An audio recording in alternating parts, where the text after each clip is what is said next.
Mic number 4 में खातून के शोबे में कोई नॉन मुस्लिम खातून हो सवाल कर सकती हैं। डॉक्टर नायक, मेरा नाम पूजा शर्मा है and I am a clinical data coordinator. I would like to thank कि आज मुझे ये अपॉर्चुनिटी मिली कि मैं आपको थैंक यू बोल सकूं। मैं आपको पिछले 1-1.5 सालों से फॉलो कर रही हूँ और मेरे अंदर जो मुस्लिम और इस्लाम के लिए कुछ कुछ गलत फहमियाँ थी, शायद वो क्लियर हो गई हैं। एंड जैसे आपने कहा, आपने कुरान की कई आयतों के बारे में कहा।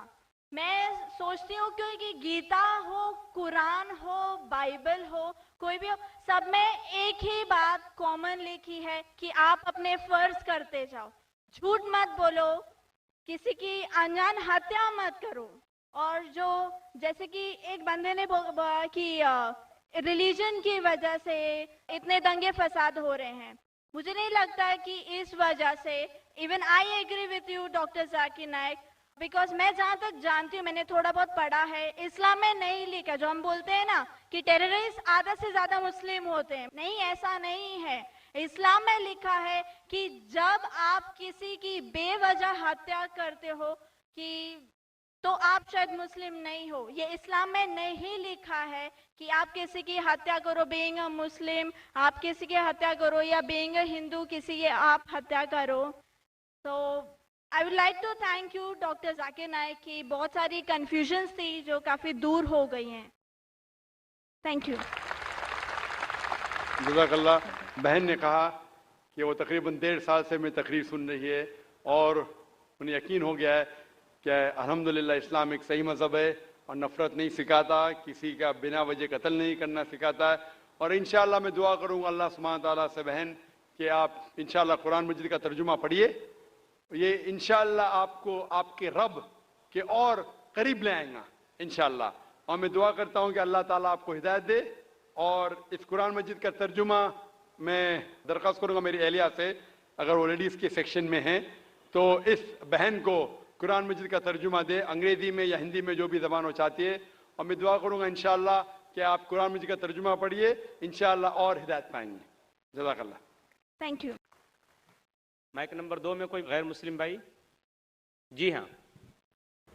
मेरा नाम आनंद करवा है। मैं बाई प्रोफेशन सीए हूँ। मैं डॉक्टर जाकिर साहब को दुबई से जानता हूँ। वहाँ पे मेरा एक मुस्लिम फ्रेंड था, उसने आपके बारे में मुझे बताया था।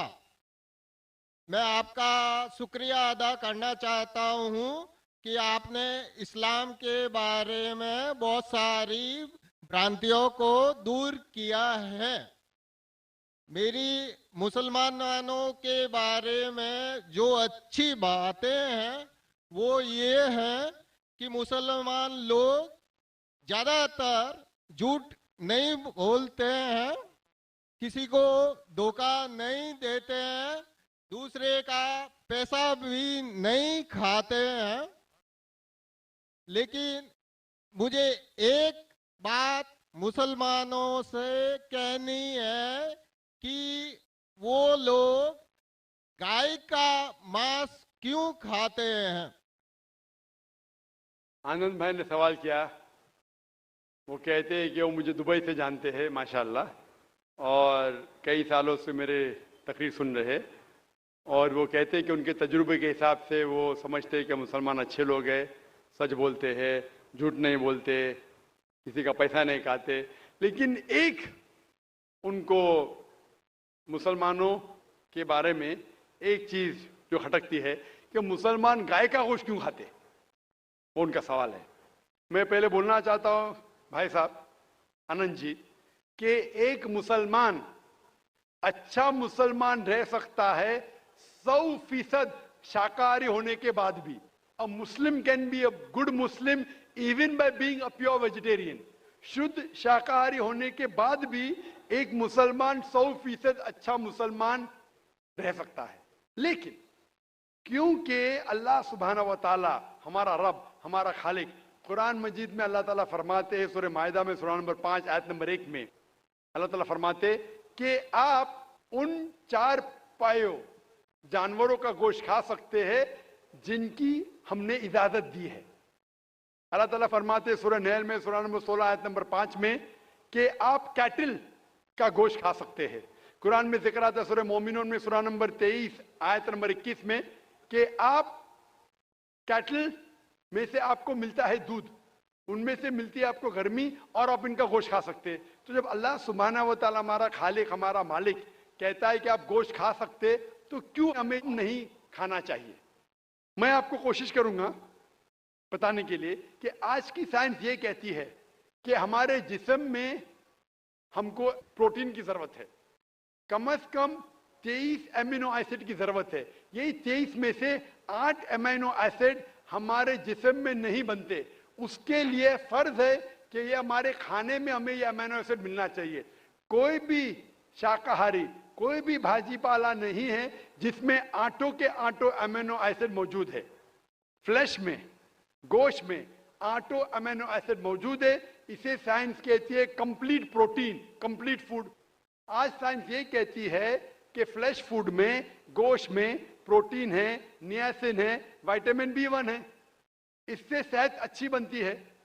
और आज आप देखेंगे जो जानवर जो शाकाहारी होते हैं, जो सिर्फ भाजी पाला खाते हैं, भेड़, बकरी, गाय, आप देखेंगे इन जानवरों के दांत इनके चपटे हैं, उनके पास हर्बीवोरस सेट ऑफ टीथ है। ये सिर्फ भाजी पाला खाते, गोश्त खा ही नहीं सकते। जब आप देखेंगे मांसाहारी जानवर के दांत, शेर बब्बर, चीता, उनके नोकीली दांत होते हैं।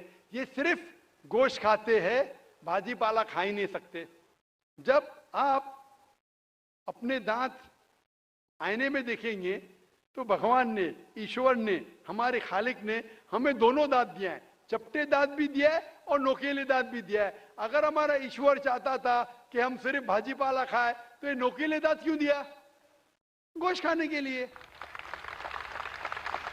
आज की साइंस कहती है कि जो डाइजेस्टिव सिस्टम है हर्बीवोरस एनिमल का, गाय, भेड़, बकरी के, वो सिर्फ भाजी पाला डाइजेस्ट कर सकते, गोश्त को डाइजेस्ट कर ही नहीं सकते। जो डाइजेस्टिव सिस्टम कार्निवोरस एनिमल का है, चीता, शेर बब्बर, ये सिर्फ गोश्त डाइजेस्ट कर सकते, भाजी पाला नहीं। लेकिन हम इंसानों को अल्लाह ताला ने, हमारे ईश्वर ने स्मॉल इंटेस्टाइन भी दिया है, बिग इंटेस्टाइन भी दिया है। हम भाजी पाला भी डाइजेस्ट कर सकते, गोश्त भी डाइजेस्ट कर सकते। अगर हमारा ईश्वर चाहता था कि हम सिर्फ भाजी पाला खाए तो हमें ये डाइजेस्टिव सिस्टम क्यों दिया जो गोश्त को भी डाइजेस्ट कर सकता है? तो साइंटिफिकली हमारा जिस्म हमारे ईश्वर ने ऐसा बनाया है कि हम भाजी पाला भी खा सकते हैं, गोश्त भी खा सकते हैं। और बहुत लोगों को गलत फहमी है कि हिंदू मजहब में गोश्त खाने की ममानियत है। भाई आप हिंदू है ना? आपके नाम से लगता है आप हिंदू है। हिंदू है ना सर? जी हिंदू ही है। आप हिंदू है ना?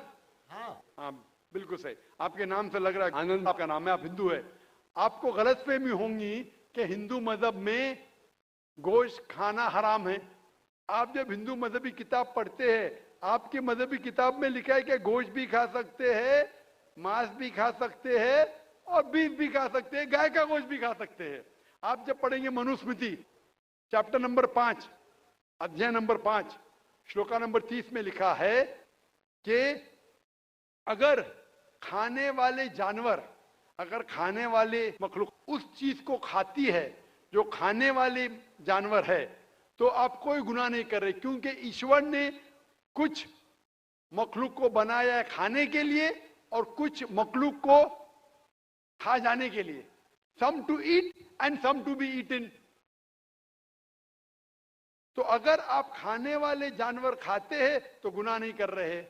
लिखा है मनुस्मृति में अध्याय नंबर 5 श्लोका नंबर 31 में कि अगर आप पूजा के लिए जानवर को कत्ल करते हैं तो कोई गुनाह नहीं करते।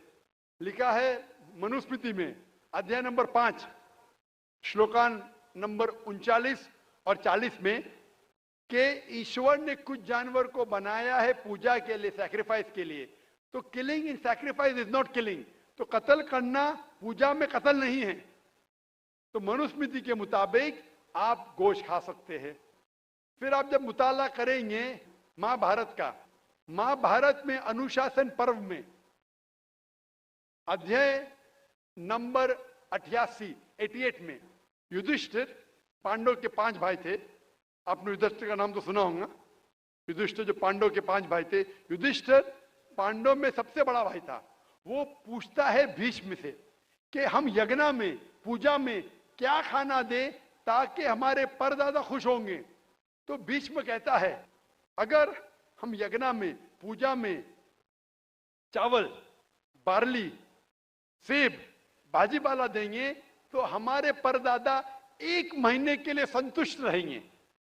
अगर हम मछली देंगे तो 2 महीने के लिए, अगर गोश्त देंगे 3 महीने के लिए, अगर खरगोश देंगे तो 4 महीने के लिए, अगर बकरी देंगे तो 5 महीने के लिए, अगर सुअर देंगे तो 6 महीने के लिए, अगर परिंदा देंगे तो 7 महीने के लिए, अगर हिरन देंगे तो 8 महीने के लिए, अगर बैल देंगे तो 11 महीने के लिए, अगर गाय देंगे तो पूरे 1 साल के लिए हमारे परदादा संतुष्ट रहेंगे।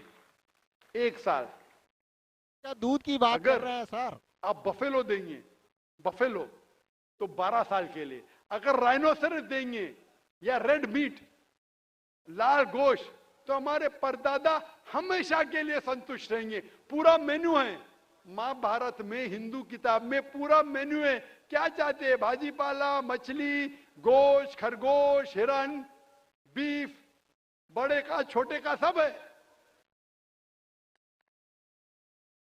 आप अगर वेद पढ़ेंगे, वेद में भी लिखा है कि संत और साधु गोश्त खाते थे, गाय का गोश्त भी खाते थे। फिर आप क्यों कहते हैं कि गोश्त खाना हराम है? क्योंकि बहुत से हिंदू लोग बाकी मजाहिब से प्रसन्न हुए। मजहब से प्रसन्न होने के बाद कुछ मजहब मानते अहिंसा में, और वो समझते हैं कि जानवर को कत्ल करना गुनाह है। क्यों?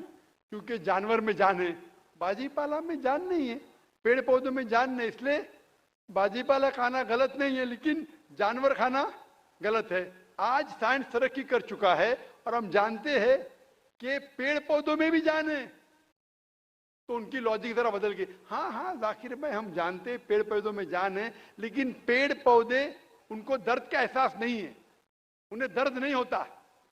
पेड़ पौधों को दर्द नहीं होता है और जानवर को दर्द होता है, इसीलिए जानवर खाना बड़ा गुनाह है, पेड़ पौधे खाना कम गुनाह है। आज साइंस फिर से तरक्की कर चुका है। तरक्की करने के बाद साइंस ये कहती है कि पेड़ पौधों को भी दर्द होता है, लेकिन उनकी दर्द की आवाज आपको सुनाई नहीं देती। हम इंसान सिर्फ 20 साइकिल्स और 20,000 साइकिल्स के दरमियान फ्रीक्वेंसी में सुन सकते, इसके नीचे, इसके ऊपर नहीं सुन सकते। वो चीखते हैं लेकिन हमें उनकी आवाज सुनाई नहीं देती। तो एक शख्स ने मुझसे सबसे ज्यादा बहस किया और कहा कि जाकिर भाई, मैं मानता हूं कि पेड़ पौधों में जान है, पेड़ पौधे को दर्द होता है, लेकिन पेड़ पौधों में सिर्फ 2 या 3 सेंसेस है, जानवरों में 5 सेंसेस है, इसलिए जानवर का कत्ल करना बड़ा गुनाह है। तो मैंने उससे पूछा कि अगर आपका भाई पैदा होता है 2 सेंसेस कम के साथ, वो सुन नहीं सकता है और बात भी नहीं कर सकता है, गूंगा है और बहरा है, जब वो बड़ा होता है और अगर कोई इंसान उसका कत्ल करता है, तो क्या आप जाके कहेंगे जज से, मिलॉर्ड कातिल को कम सजा दो क्योंकि मेरा भाई गूंगा था, वो सुन नहीं सकता था, बात नहीं कर सकता था? आप तो कहेंगे कातिल को डबल पनिशमेंट दो, मेरा भाई तो मासूम था, ना सुन सकता था ना बात कर सकता था। इस्लाम में 2 सेंसेस लेस और 2 सेंसेस मोर नहीं।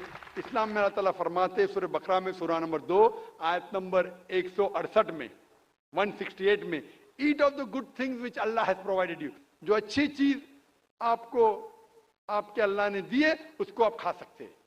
तो आप अगर मुताला करेंगे मजहबी किताबों का और साइंस का, गोश्त खाना कोई गलत नहीं है, और मुझे खुसूसन कोई गिला शिकवा नहीं अगर गैर मुस्लिम, अगर हिंदू गोश्त नहीं खाते, मुझे कोई गिला शिकवा नहीं, क्योंकि अगर सब हिंदुस्तानी गोश्त खाने लगेंगे तो हिंदुस्तान में गोश्त का भाव बढ़ जाएगा।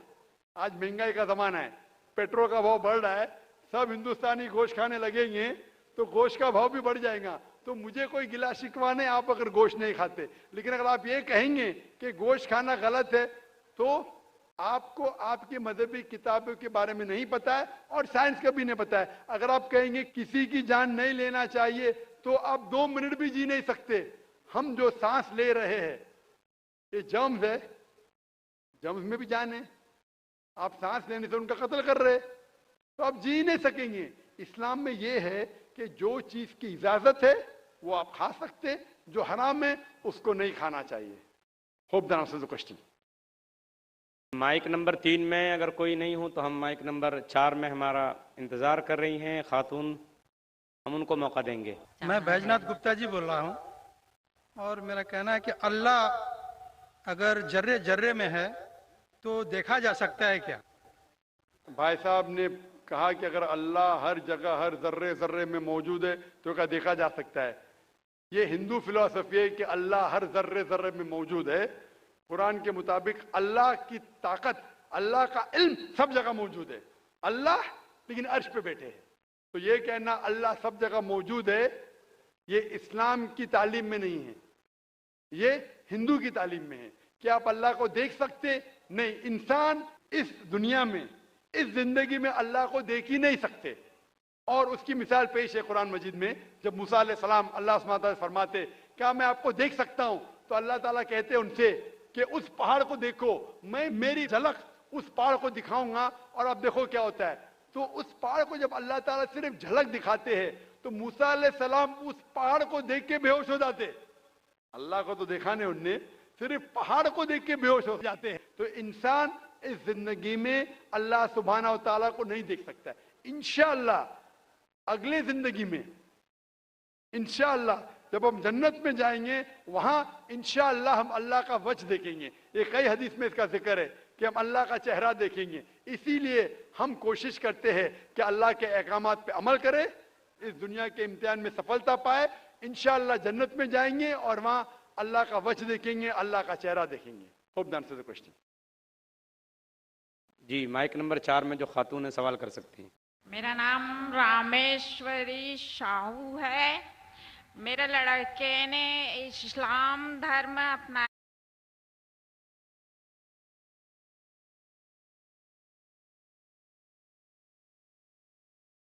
है। हम हिंदू धर्म को मानते हैं, तो बच्चे लोग कौन सा धर्म शादी कर लिए? आपके बेटे ने इस्लाम धर्म अपना लिया है। अपना लिया है, तो आपका सवाल क्या है अभी? तो बच्चे लोग कौन सा धर्म मानेंगे? आपने कहा कि आपके बेटे ने इस्लाम धर्म कबूल कर चुका है, तो कौन से बच्चे? उसके बच्चे या आपके बच्चे? मेरे बच्चे, उसके बच्चे। आपने कहा कि आपके बेटे ने इस्लाम धर्म कबूल कर चुका है, तो मुस्लिम हो गया है, शादी कर ली है, इस्लाम धर्म कबूल कर चुका है। उसके बच्चे क्या धर्म मानेंगे? सबसे पहले मैं ये आपसे कहना चाहता हूं कि अल्लाह के रसूल फरमाते हैं कि हर बच्चा जब पैदा होता है वो दीनुल फित्र में पैदा होता है। हर बच्चा, चाहे वो हिंदू के घर में पैदा हो या ईसाई के घर में या यहूदी के घर में, जब बच्चा पैदा होता है वो दीनुल फित्र में पैदा होता है, मतलब वो मुस्लिम जैसा पैदा होता है। मुस्लिम के मानी, जैसे मैंने कहा है, मुस्लिम के मानी अपनी जिंदगी अल्लाह के अहकाम के मुताबिक बसर करना। तो जब बच्चा पैदा होता है उसकी सारी ख्वाहिश अल्लाह के मुताबिक है। तो हर बच्चा जब पैदा होता है, चाहे मुसलमान के घर में पैदा हो, चाहे हिंदू के घर में पैदा हो, चाहे ईसाई के घर में पैदा हो, चाहे यहूद के घर में पैदा, वो पैदा होता है मुस्लिम जैसा, वो मुस्लिम होता है। उसके बाद अल्लाह के रसूल फरमाते कि अपने वालिदैन के जरिए, अपने टीचर के जरिए, अपने दोस्तों के जरिए हो सकता है वो शिर्क करने लगे, वो आग की इबादत करने लगे, उस वक्त वो गैर मुस्लिम होता है। इसीलिए अगर कोई गैर मुस्लिम मुस्लिम बनता है, convert is a wrong word. Convert कहना गलत लफ्ज है। कन्वर्ट मतलब एक तरीके से दूसरे तरीके जाना। सही लफ्ज है रिवर्ट। रिवर्ट मतलब वो असल में मुसलमान था, फिर गैर मुस्लिम बना, फिर से मुसलमान बना। इस्लामिक तालीमात के मुताबिक हर इंसान जब पैदा होता है मुस्लिम पैदा होता है। आपने कहा कि आपके बेटे ने इस्लाम कबूल कर चुका है, शादी कर चुका है, बच्चा क्या है? बच्चा मुस्लिम होगा। वो अलग बात है अगर उस बच्चे पे कोई दबाव है या कोई गलत हिदायत दी जाएंगी, हो सकता है वो बुत परस्ती करने लगे, हो सकता है वो आग की इबादत करने लगे, फिर वो मुस्लिम से गैर मुस्लिम होगा। हर बच्चा जो पैदा होता है वो मुस्लिम पैदा होता है, अल्लाह के अहकामात के ऊपर अमल करता है, उसके बाद बड़े होने के बाद दूसरे के इन्फ्लुएंस की वजह से शायद वो गलत रास्ते पे जा सकता है, लेकिन हर बच्चा पैदा होता है मुस्लिम जैसा। Hope the answer the question. Mic number 5 में अगर कोई खातून हो गैर मुस्लिम तो सवाल करें, नहीं तो माइक नंबर 1 में एक गैर मुस्लिम भाई हमारा इंतजार कर रहे हैं। जी ठीक है, माइक नंबर 2 से सवाल कर लीजिए। Namaste, my name is Pratik Sriranga Barge and I am student of 11th standard and I am in Swami Vivekananda College, Chembur. First of all, I would like to say this is my first time to attend this type of event and I am glad to say मुझे sir जी का जो speech था वो बहुत अच्छा लगा और मेरे मन में इस्लाम धर्म के बारे में जो गलत फहमियाँ थी वो एक चुटकी में खत्म हो गई। और मेरा पहला सवाल सर जी से ये है कि भगवान और अल्लाह एक ही है, और मेरा दूसरा सवाल ये है कि अगर पहले एक सवाल का जवाब ये कर लीजिए, फिर इंशाल्लाह दूसरा सवाल करें। भाई साहब ने कहा कि वो पहली बार ऐसे मजमे में मौजूद है और बहुत खुश है, एक चुटकी में उसके सारे गलत फहमियाँ इस्लाम की दूर हो गई। अल्हम्दुलिल्लाह, अल्लाह ताला आपको हिदायत दे। और उसका सवाल है कि क्या भगवान और अल्लाह एक ही है? इस सवाल के दो रुख हो सकते हैं, दो रुख। आप कॉमर किधर लगाते वो इंपॉर्टेंट है। अल्लाह और भगवान एक है? हाँ एक है, एक ही है, दो तो नहीं है। अगर कहेंगे कि अल्लाह और भगवान यकसा है तो सवाल दूसरा रुख ले लेता है। इसका जवाब अगर आप पूछना चाहते हैं कि अल्लाह और भगवान एक है तो बेशक एक है। अगर आप पूछना चाहते हैं जो अल्लाह और भगवान, जो हिंदू लोग जो भगवान में मानते हैं और मुसलमान जो अल्लाह में मानते हैं वो एक है, तो मेरा जवाब इसमें ये कि अगर आप सही तरीके से हिंदू धर्म की किताबों का मुताला करेंगे और सही तरीके से इस्लाम धर्म की किताब का मुताला करेंगे तो दोनों यकसा है, वही है। लेकिन अगर जो मजहब के धर्म अधिकारी है उनकी बात सुनेंगे, जो किताबों के हवाले से दूर है, किताब के पैगाम से दूर है, तो हो सकता है आपको गलत राय मिलेंगी। जैसे मैंने फरमाया था मेरे तकरीर में कि कुरान में लिखा है सूरह इखलास में सूरा नंबर 112 आयत नंबर 1 में कुल हुवल्लाहु अहद, कहो कि अल्लाह एक है। उसी तरीके से आप जब हिंदू मजहब की किताब का मुताला करते हैं, आप पढ़ते हैं, उसमें लिखा है छंदोग्य उपनिषद में अध्याय number 6 section number 2 shloka number 1 में लिखा है एकम एविदित्यम, भगवान एक है, ईश्वर एक है, दूसरा नहीं है। लिखा है श्वेता उपनिषद में चैप्टर नंबर 6 श्लोका नंबर 9 में नाचस्य कसिज जनिता न चदीपा, उस भगवान के कोई वालिदैन नहीं है, कोई रब नहीं है। भगवान का कोई माँ नहीं है, कोई वालिद नहीं, कोई सुपीरियर नहीं है। लिखा है श्वेता उपनिषद में चैप्टर नंबर 4 श्लोका नंबर 19 में नाट्यस्य प्रतिमा अस्ति, उस ईश्वर की कोई प्रतिमा नहीं। प्रतिमा का मतलब है अक्स, painting, picture, portrait, statue, idol. उस भगवान की कोई प्रतिमा नहीं, कोई पिक्चर नहीं, कोई पेंटिंग नहीं, कोई अक्स नहीं, कोई फोटोग्राफ नहीं, कोई आइडल नहीं, कोई स्टैच्यू नहीं। ये दोहराया गया है यजुर्वेद में चैप्टर नंबर 32 श्लोका नंबर 3 में नात्य प्रतिमा अस्ति, उस ईश्वर का कोई अक्स नहीं, कोई प्रतिमा नहीं, कोई पिक्चर नहीं, कोई पेंटिंग नहीं, कोई फोटोग्राफ नहीं। तो जब आप मुताला करेंगे हिंदू मजहबी किताब का और कुरान का, हिंदू मजहबी किताब का ब्रह्म सूत्र में कहा गया है एकम ब्रह्म द्योत्या नास्ते नीना नास्ते किंचन, भगवान एक ही है, दूसरा नहीं है, नहीं है, नहीं है, जरा भी नहीं है। There is only one god, not a second one, not at all, not at all, not in the.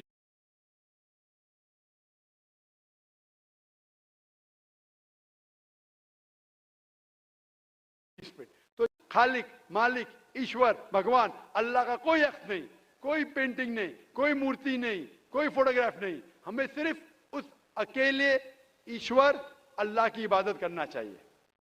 Hope the answer the question. तो हेलो दोस्तों, यह वीडियो आप लोगों को कैसा लगा, और अगर यह वीडियो आप लोगों को जरा सा भी अच्छा लगा हो तो वीडियो को लाइक शेयर और कमेंट कर दीजिएगा और साथ ही साथ चैनल को सब्सक्राइब कर दीजिएगा। इसी तरह का वीडियो या फिर दूसरे किसी कंटेंट पर वीडियो आप लोगों को अगर चाहिए तो वीडियो के नीचे कमेंट सेक्शन का बॉक्स है, कमेंट सेक्शन बॉक्स में आप लिख सकते हैं कि मुझे वीडियो हमें इस तरह का वीडियो चाहिए। इंशाल्लाह मैं उसी तरह का वीडियो आप लोगों के सामने लाने की कोशिश करूंगा। आज का वीडियो यहीं से, तो चलिए मिलते हैं अगले वीडियो पर। अस्सलामु अलैकुम व रहमतुल्लाहि व बरकातुहू।